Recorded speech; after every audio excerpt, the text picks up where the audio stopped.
Monsieur Albert, je voudrais vous dire quelque chose. À moi, monsieur? Oui, à vous. Je vous écoute. Je n'irai pas par 5 chemins. Hein. Car vous savez, nous autres à Bruxelles, on n'est peut-être pas de beaux phraseurs, mais on dit tout droit dehors ce qu'on pense. Eh bien, voilà. Je vous connais pas depuis très longtemps. Dire que j'ai beaucoup de sympathie pour vous, ça, je mentirais.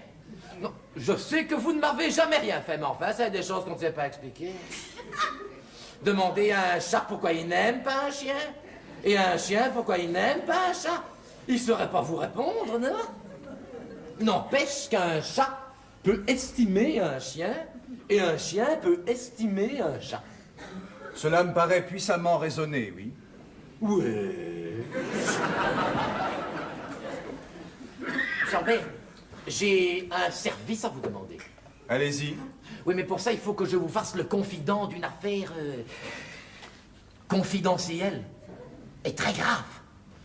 C'est à propos de mon mariage. Alors, je vous prie de vous en tenir là. Je ne veux d'aucune manière être mêlé à votre mariage. Votre petit préambule où vous vous êtes montré hérissé de toutes vos mauvaises intentions à mon égard me met tout à fait à l'aise pour vous dire que moi non plus, je ne me sens nullement attiré vers vous. Par conséquent, cherchez quelqu'un de vos amis qui puisse me remplacer en cette occurrence. Mais ça est impossible. Sans ça. Comment? Mais oui, ça est impossible. Car mes amis sont de braves garçons, mais ils ne sauraient jamais tenir leur langue. Tandis que vous, je vous aime pas, mais je sens que vous êtes un honnête homme et capable de tenir un secret. Ce qui vous met tout à fait à l'aise pour commettre un abus de votre confiance. Ou si vous voulez. Oui, mais je ne me laisserai pas faire. Si, parce que c'est pour une bonne action. C'est assez inattendu. Vous avez une façon très pittoresque de demander un service. Monsieur Albert, je vais me marier. J'ai beaucoup de goût pour mademoiselle Suzanne. Et puis elle a une jolie dot. Oui.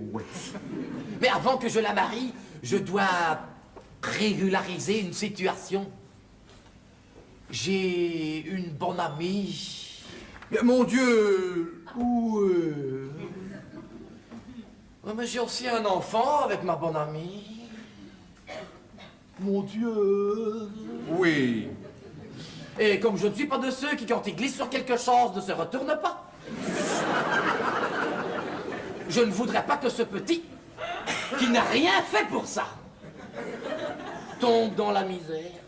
Alors j'ai pensé que vous, monsieur Albert, vous pourriez aller trouver Anna. Anna? Oui, c'est Anna. Et lui proposer un petit arrangement. Et comme vous parlez bien, n'est-ce pas? Mais mon Dieu, je vous Oui, parle. oui, oh, ça, vous parlez bien.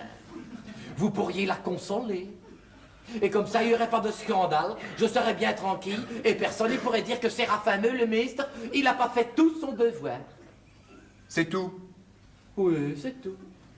Monsieur Séraphin Meulemeister, je ne me charge pas de cette mission.